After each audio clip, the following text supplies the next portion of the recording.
Muito bem, vamos então dar uma olhada aqui no nosso servidor REST, né? Veja que eu tenho aqui uma pasta comum com os atributos e as constantes, tá? Aqueles atributos que nós já vimos, que foram desenvolvidos para anotar os VOs ou DTOs. No nosso caso aqui nós temos apenas DTOs agora, né? Os VOs não existem nesse projeto, tá bom? Eu tenho aqui os vários DTOs, né, utilizados para a aplicação NFE, tá?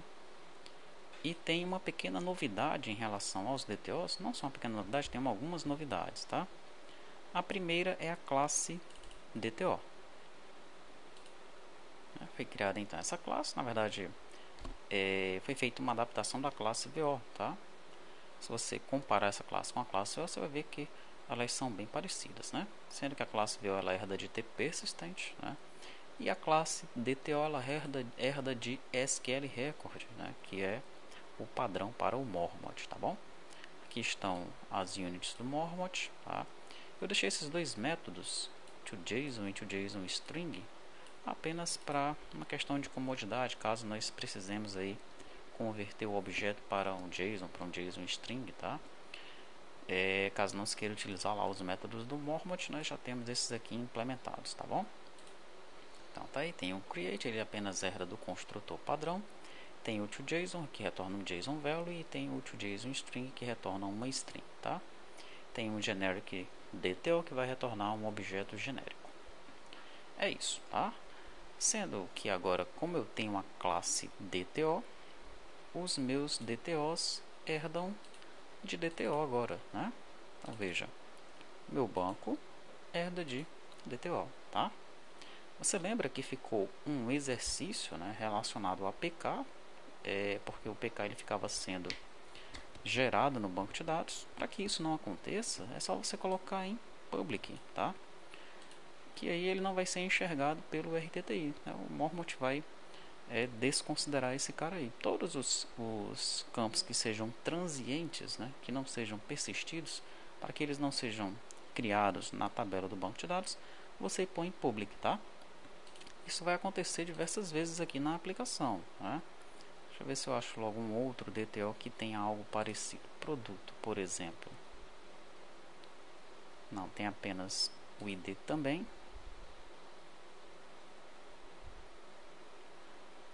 Deixa eu ver dos NFE. NFE detalhe, por exemplo, olha só, você vai ter em public o ID.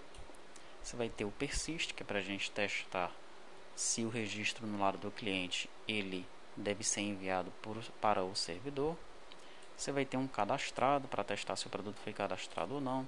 Você vai ter todos os objetos e listas vinculados a esse cara e a esse DTO, né? Nós não podemos colocar em publisher, senão isso daqui vai ser criado como campos na tabela do banco de dados, tá? Então nós colocamos todos em public aí, e isso não vai afetar em nada, né? Não vai alterar a nossa tabela, tá? Então, em relação a DTOs, né, as novidades são essas, ok? Temos uma classe DTO e todos os DTOs herdam dessa classe, tá?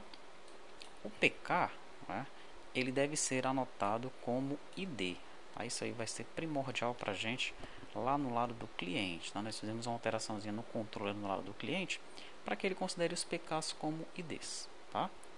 Legal. Deixa eu ver se tem mais alguma coisa aqui relacionada a DTO para nós mostrarmos, né? Acredito que não, tá? As views aqui, basta que você aponte para o mesmo nome da view, tá? Então ele vai considerar como se fosse uma tabela, não vai ter problema nenhum, tá? E a view precisa também ter um ID, né? Para que não exista problema aí com o Mormont. O Mormont ele exige que exista um campo ID na tabela ou na view. Tranquilo, então essa parte dos DTOs é isso aí. Atributos nós já falamos, constantes apenas ele vai armazenar aí as constantes que nós utilizamos na aplicação, tá?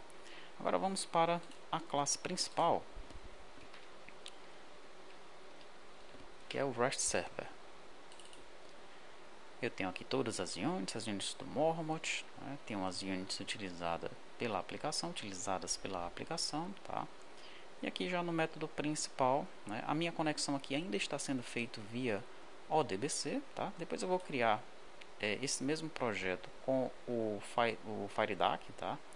Aí eu não me preocupei muito com isso porque eu vou fazer testes com o ODBC e com o FireDAC lá na Amazon, tá bom? Então essa aplicação ainda está indo com o ODBC, ok?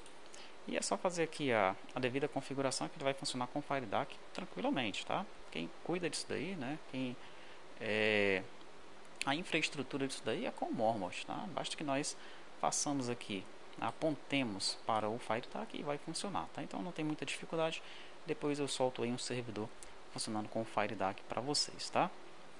Daí eu crio aqui o meu modelo, né, apontando para todas as minhas classes, tá? As classes aqui que são utilizadas pelo NFE. E em relação ao mapeamento, né, eu utilizei aqui o procedimento mapeamento DTO Mormot, tá?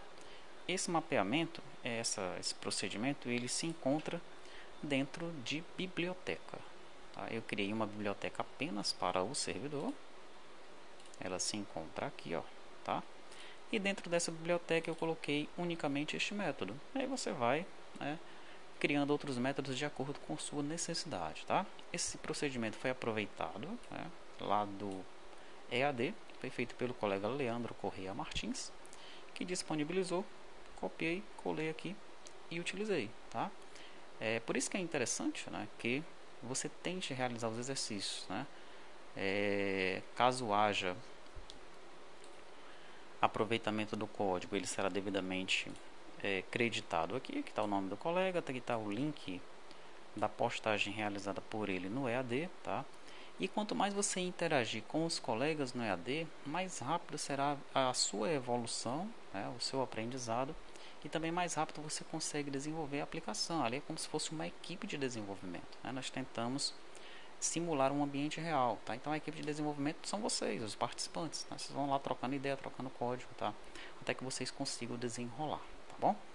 Bom, então este método aqui, ele serve para realizar o mapeamento. Que mapeamento é esse?